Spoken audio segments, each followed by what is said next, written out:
Są to jedne z najmniejszych, na przykład z Los Angeles do Las Vegas, o ile nie najmniejsze. Jak dla mnie, maksymalnie jakieś 2 metry będą lepsze. W niskim basie wchodzący w środek, ale Chińczycy nauczyli się z uśmiechniętym, dużym wylotem. To właśnie ta modulacja okalającej go membrany, a czym ciszej, tym wyższa szkoła jazdy. Bardzo dobre podzespoły. Niestety papierowe kontrolujemy Bass Reflex. Czy IN5 są lepsze od Independence? Dokładnie tam, jeden w drugim, gdzie nie powinien się znaleźć. Zaskakująco dużo dołu, kolebka hip-hopu z zachodniego wybrzeża USA.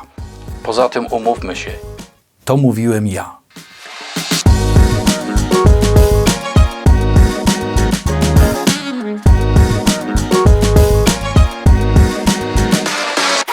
Tomasz Wróblewski, 0db.pl.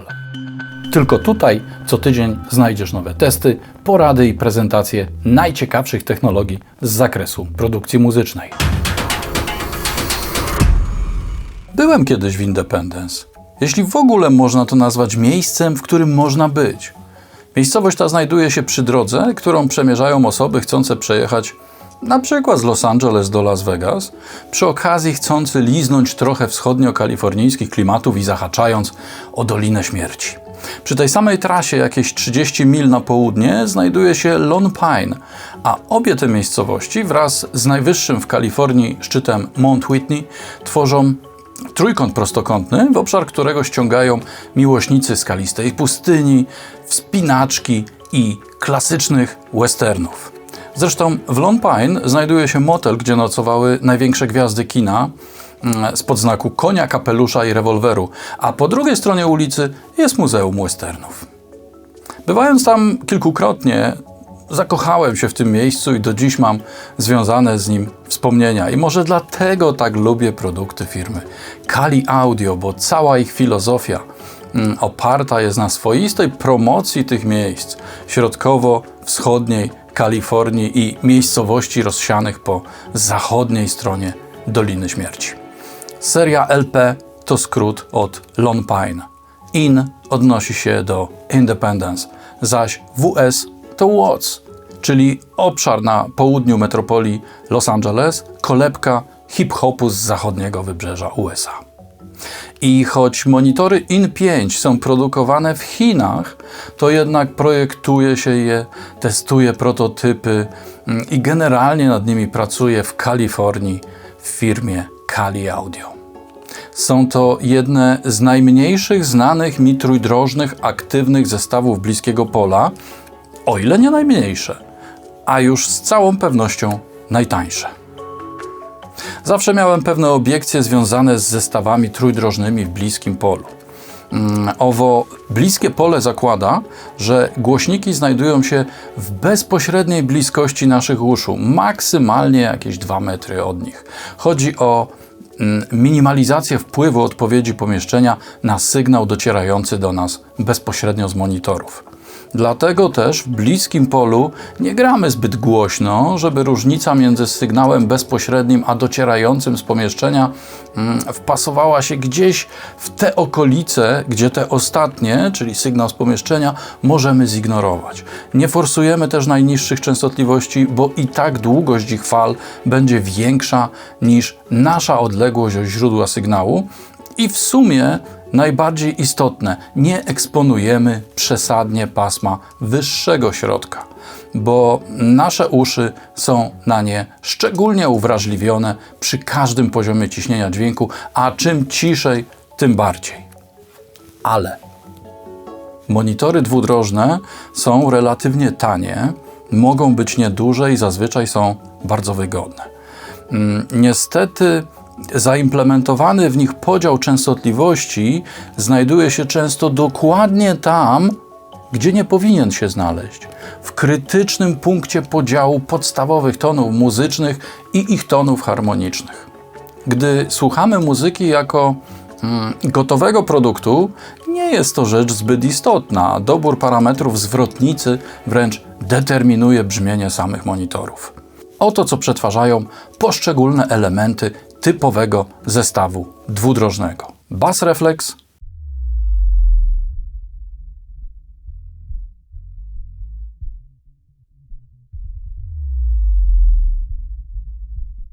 woofer, Trzeba zrobić plus. Wieczory spędzał zwykle z Grey Goose i Jimem Beamem. Czasami wpadła Maria, a czasem kilka piw. i Twitter. Trzeba zrobić plus. Wieczory spędzał zwykle z Grey Goose i Jimem Beamem. Czasami wpadła Maria, a czasem kilka piw. Przy produkcji muzyki mamy jednak zupełnie inne potrzeby. Bardzo często kontrolujemy pojedyncze elementy miksu, jak bas, wokal, gitary, instrumenty perkusyjne itd. I wtedy chcielibyśmy zachować jak najdalej posuniętą spójność reprodukcji. Być może bliskie pole w postaci monitorów trójdrożnych już dawno pojawiłoby się w studiach, gdyby nie to, że ich konstrukcja jest wyjątkowo kłopotliwa. Nie tylko z uwagi na konieczność użycia 2 punktów podziału pasma zamiast jednego, jak w monitorach dwudrożnych, bo niekiedy jeden podział bywa prawdziwym wyzwaniem, a co dopiero 2. Ale głównym problemem jest geometria źródeł dźwięku. Wchodzą tu w grę takie czynniki jak optymalizacja korekcji fazy dla zachowania spójności propagacji, charakterystyka kierunkowa i szereg innych czynników sprawiających, że monitory trójdrożne to wyższa szkoła jazdy. I czym dalej od nich siedzimy, tym na ogół lepiej. Posłuchajmy dla porównania, co przetwarzają poszczególne elementy jakichś wyimaginowanych zestawów trójdrożnych. Bass Reflex,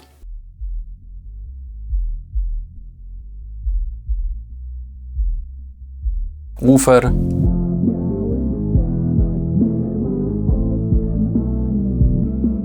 przetwornik środka, Na białych ścianach nie ma okien ani drzwi. i Twitter.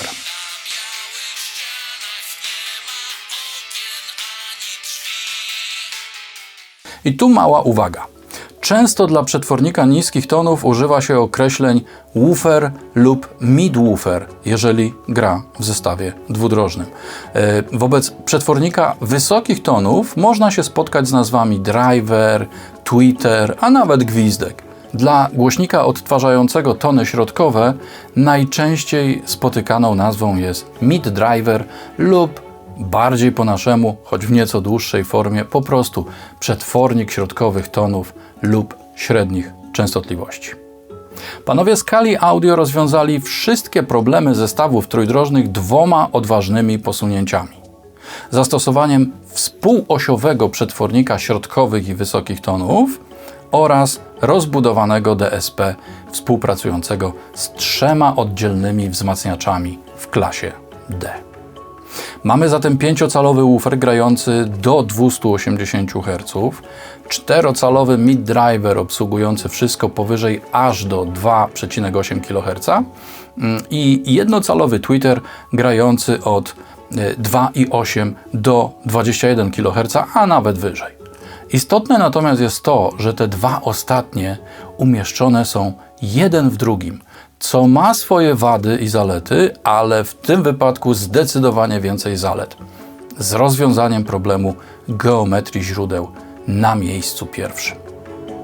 A zatem Kali Audio In5 to aktywny, trójdrożny Bass Reflex pracujący w trybie Tri-Amp ze wzmacniaczami o mocy deklarowanej 80, 40 i 40 W.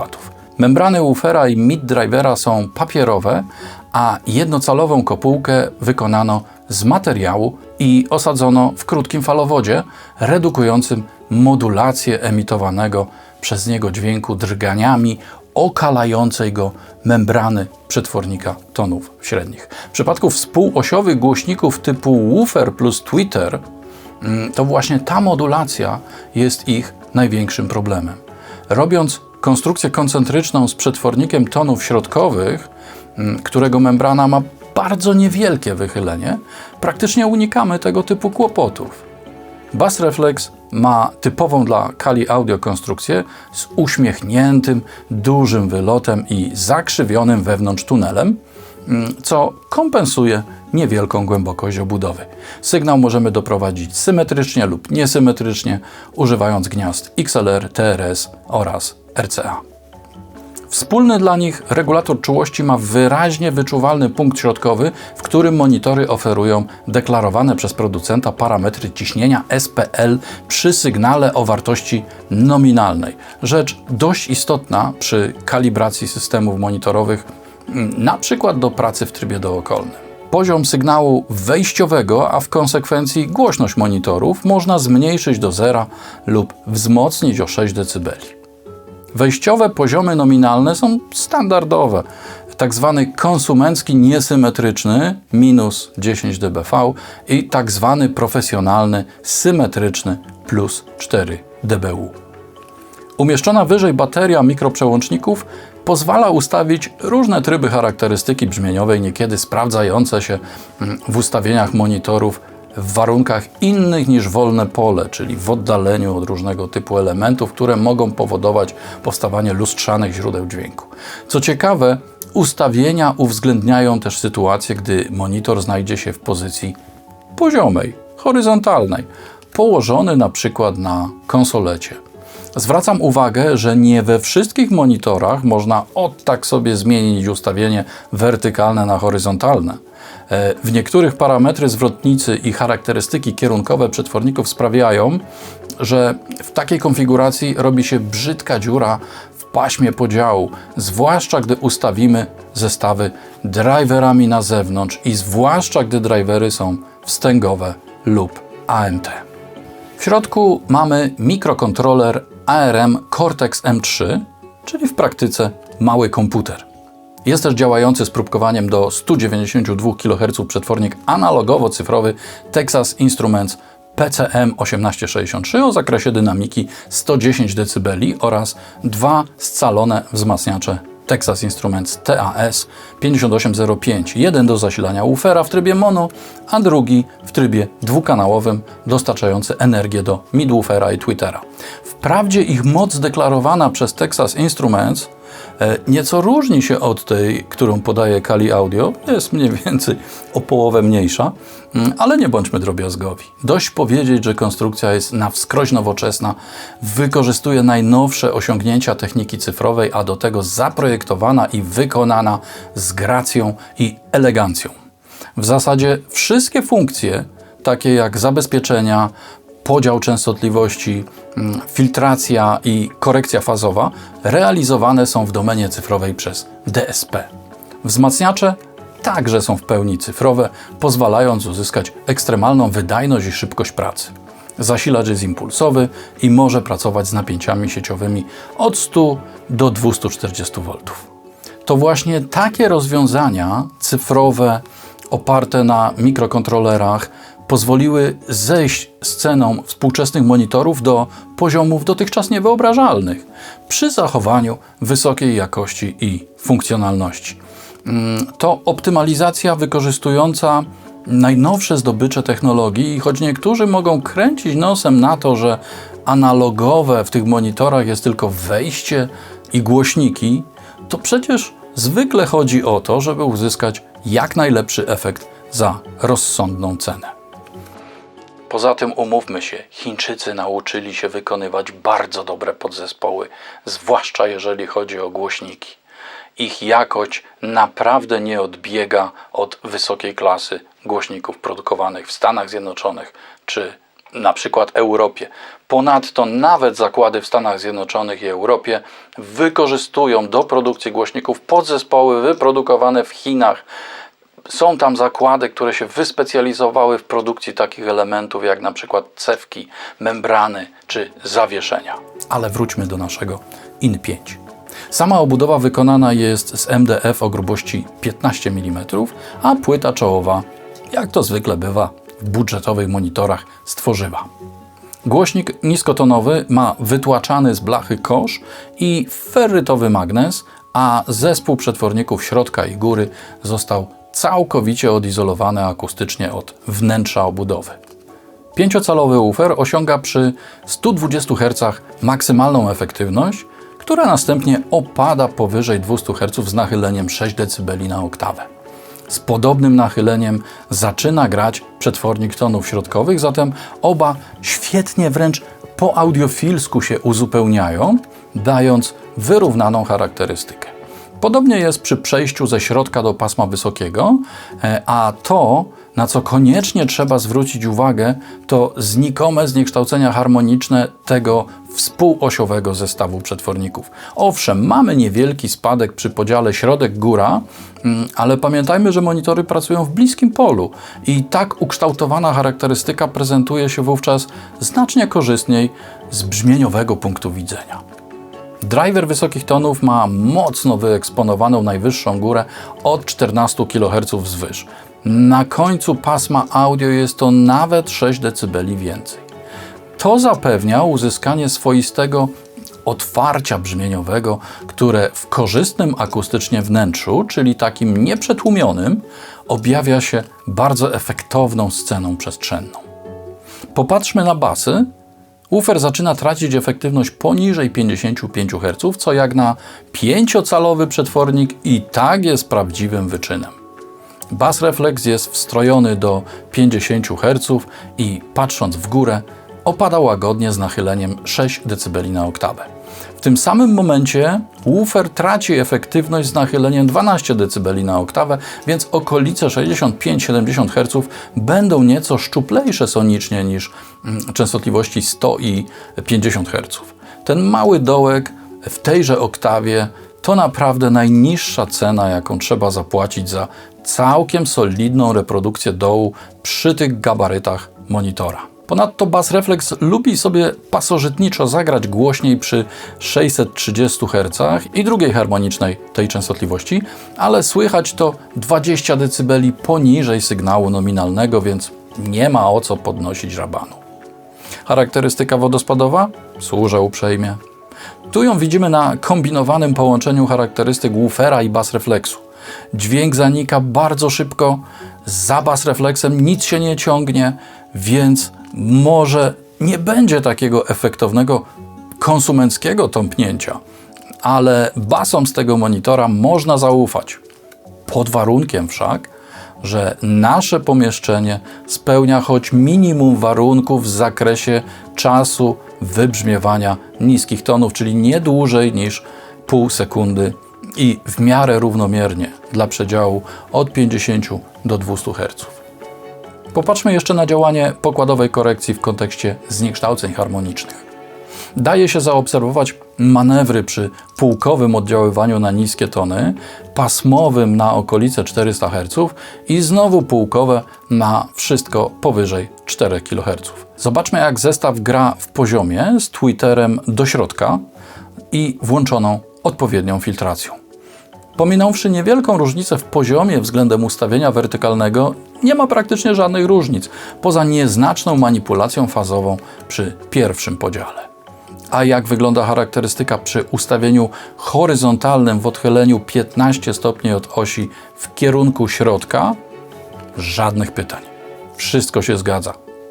Teraz w drugą stronę, czyli na zewnątrz. Zgodnie z przewidywaniami efektywność zespołu środek i góra spada w takiej sytuacji, ale jeśli nie liczyć najwyższych tonów, różnica nie przekracza 6 dB. Można więc bez najmniejszych kłopotów grać z monitorami w pozycji leżącej. Najlepiej driverem do środka.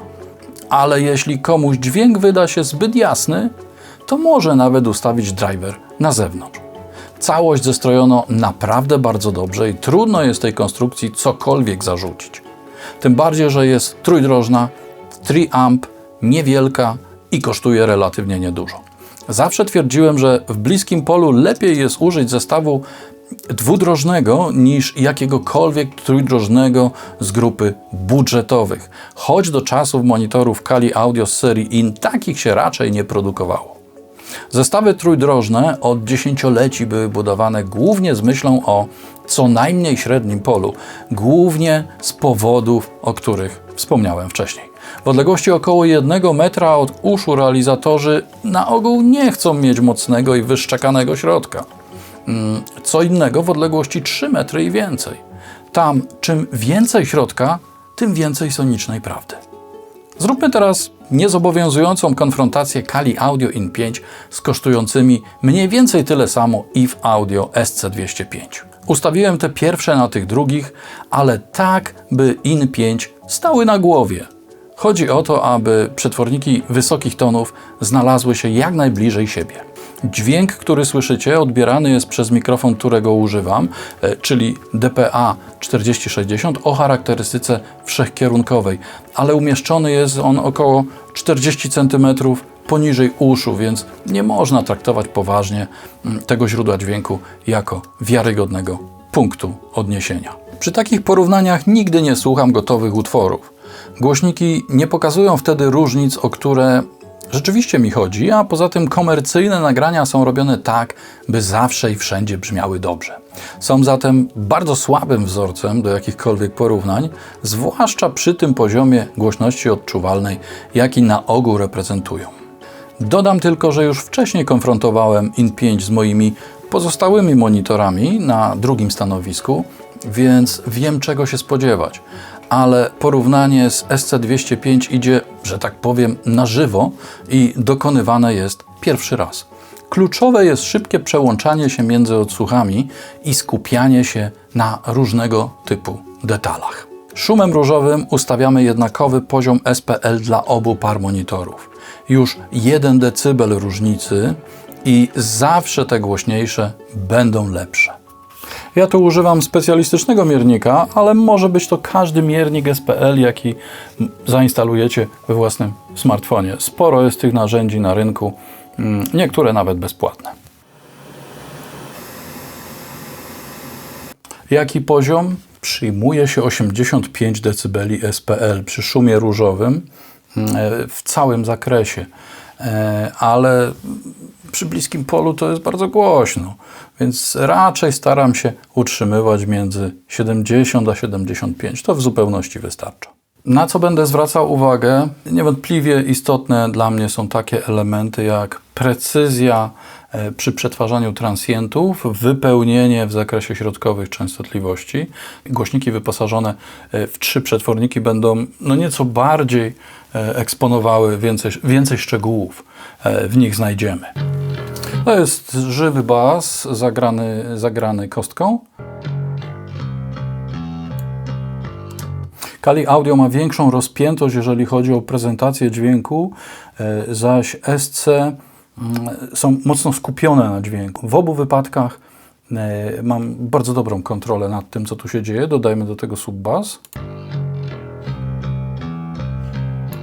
Słychać wyraźnie, że w zestawie trójdrożnym obecność tego przetwornika środkowych tonów, o czym wspomniałem, która odciąża woofer od konieczności przetwarzania aż do pasma podziału z tweeterem, daje nam komfort, większy komfort, jeżeli chodzi o precyzję słuchania.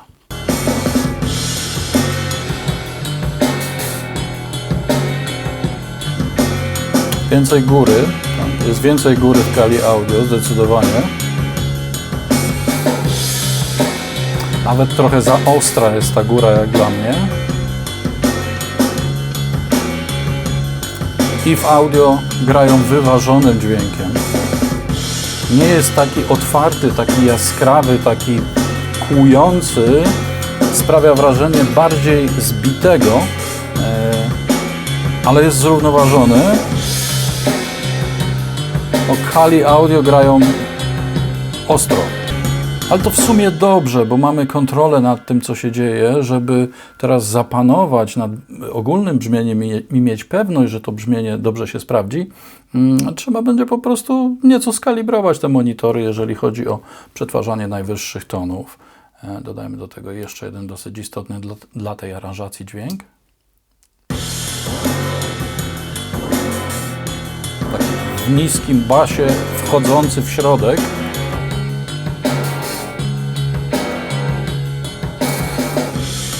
Kali Audio jest nieco stępiony, zostaje przykryty tymi najwyższymi częstotliwościami, zaś w dwudrożnych SC205 dźwięk jest bardziej wyrazisty w tym akurat zakresie.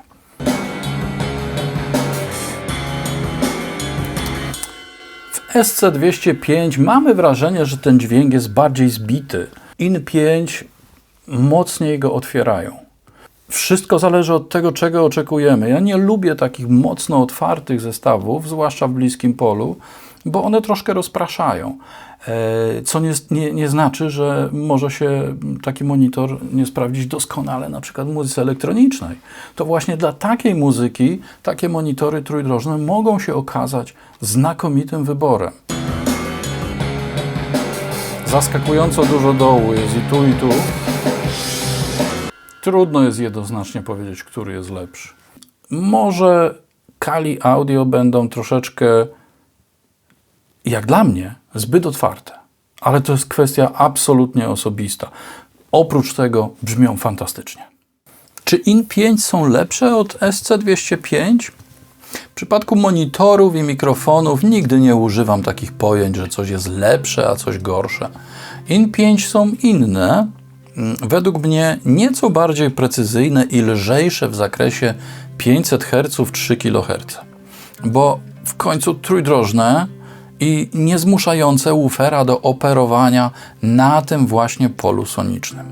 Bas, jak na 5-calowe przetworniki w obu monitorach jest dobry, a do kontroli najniższej oktawy na ogół będziemy potrzebować subwoofera. Coraz mniej mnie dziwią wysokie osiągi i znakomita jakość monitorów, które kiedyś, dawno temu musiałyby kosztować co najmniej 2 razy tyle. IN5 to fantastyczne zestawy trójdrożne z powodzeniem mogące znaleźć zastosowanie nawet w profesjonalnych studiach nagrań. Muszą być jednak spełnione 2 warunki. Tylko w bliskim polu, czyli nie dalej niż 1,5 metra i niezbyt głośno. To są monitory kontrolne, a nie imprezowe czy służące do prezentacji miksu klientom. I jeśli o tym pamiętamy, to za te pieniądze w tym formacie i z trójdrożną reprodukcją dźwięku nie kupicie nic lepszego. Powtarzam, nie kupicie nic lepszego. To mówiłem ja, Wróblewski, Tomasz Wróblewski, 0db.pl.